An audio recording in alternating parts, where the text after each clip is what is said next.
Isinasaalang-alang ng US ang paggamit ng dating Hanjin Shipyard sa Subic Bay, na tinatawag na Aguila Subic, bilang isang potensyal na hub para sa pagbuo ng US Navy warships.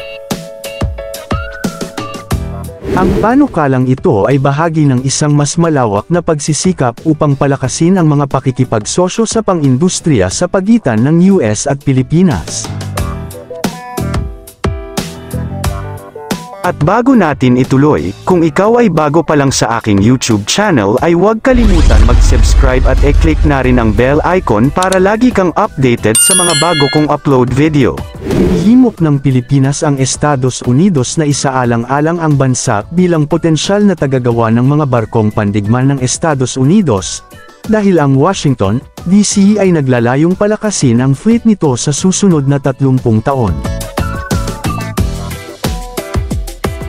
Ayon kay Romualdez, naglalayong ang US na mabuhay ang matagal ng industriya ng paggawa ng barko, habang aktibo na ang mga operasyon sa paggawa ng Pilipinas. Ang US ay nais na madagdagan ang kanilang industriya ng paggawa ng barko. Sinabi ng envoy na ang mga panukala na magtayo ng mga barko ng US Navy sa Subic Shipyard, na tinatawag na Aguila Subic Multi-Use Facility, ay dinala sa mga nakaraang pagpupulong kasama ang Pentagon.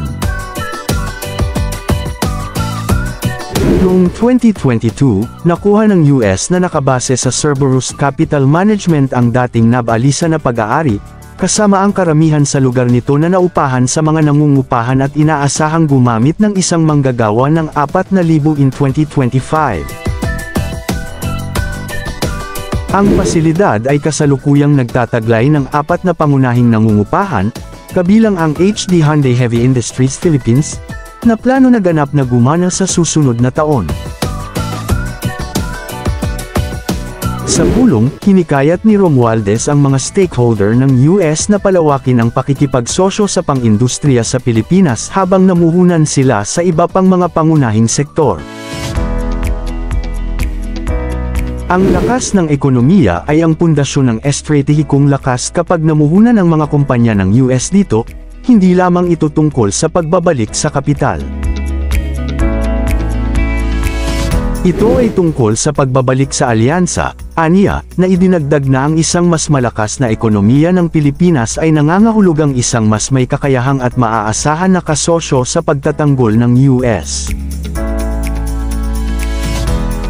Sa tuktok ng paggawa ng barko, ang US at Pilipinas ay nasa mga talakayan din sa mga planta sa pagmamanupaktura ng pagtatanggol sa bansa, kabilang ang mga para sa mga bala at paggawa ng drone. Habang binubuo ng US ang pambansang diskarte sa pagtatanggol nito, sinabi ng ambasador ng US sa Philippines na si Mary Kay Carlson na ang Washington D.C. inaasahan ng continued positive upward trajectory on defense and security ties in the next years. Ang gobyerno ng Pilipinas ay ine-explore ang lokal na pagmamanupaktura ng India's Next Generation Offshore Patrol Vessel upang palakasin ang mga kakayahan ng Philippine Coast Guard, PCG, ayon sa mga ulat ng lokal na media. Ang interes na ito ay nakahanay sa pagpapalalim ng kooperasyong pagtatanggol sa maritime sa pagitan ng India at Pilipinas, na hinihimok ng napatunayan na kalidad, pagiging maaasahan, at kakayahang magamit ng pagtatanggol ng India, tulad ng na-highlight sa mga kamakailang talakayan. Ang NGOPV, isang sophisticated vessel na idinisenyo para sa multi-role maritime operations, ay itinatayo ng Mazagondoc Shipbuilders Limited, MDL, para sa Indian Coast Guard, ICG, at sa pamamagitan ng Goa Shipyard Limited, GSL, at Garden Ridge Shipbuilders and Engineers, GRSE, para sa Indian Navy, ang pag-spark ng interes sa Pilipinas para sa potensyal nito upang mapahusay ang seguridad ng maritime sa West Philippine Sea. Ang programa ng NGOPV para sa Indian Navy ay may kasamang 1 vessel, na may mga kontrata na nilagdaan noong March 30, 2023, sa pagitan ng Indian Ministry of Defense at GSL, 7 vessel, at GRSE, 4 vessel. Ang isang makabuluhang milestone ay minarkahan noong March 23, 2025, keel-laying ceremony for the 2nd and 3rd NGOPVs, Yard 1281 at 1282 sa Yoran Marine Services Private Limited MSPL, sa Ratnagar, bilang bahagi ng diskarte sa pagtatayo ng GSL. Ang mga sasakyang ito, na sumusukat ng humigit kumulang na 117 metro ang haba and displacing around 2,700 hanggang 3,000 tons, ay nilagyan ng mga advanced na teknolohiya, kabilang ang mga maintenance system, multipurpose drones, and integrated bridge and platform management systems. Pinapagana ng dalawang makina ng diesel, nakamit nila ang isang maximum na bilis ng 23 knots at isang saklaw ng 5,000 nautical miles, na may mga pasilidad para sa twin-engine helicopters and remotely piloted aircraft, enabling swift aerial surveillance and response.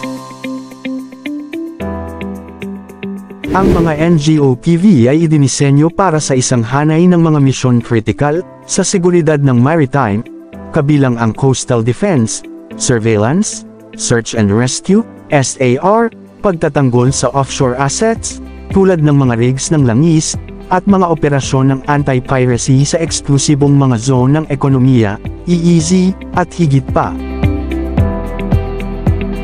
Ang kanilang mga advanced na tampok, tulad ng mga low-noise propellers, mahusay na muffler, at sophisticated electronic warfare suites, gawin silang maraming nalalaman para sa mga tungkulin tulad ng anti-smuggling, counter-terrorism, at disaster relief. Ang interes ng Pilipinas ay sumusunod sa matagumpay na pagkuha ng missile ng BrahMos mula sa India, na minarkahan ito bilang unang customer ng pag-export ng India para sa supersonic cruise missile. Ang mga kamakailang pagbisita ng mga barkong Navy ng India, kabilang ang INS Delhi, Shakti, at Kiltan, sa Maynila noong August 2025, ay higit na nagpalakas sa mga bilateral maritime ties na may mga talakayan na nakatuon sa pagpapalawak ng kooperasyon ng pagtatanggol.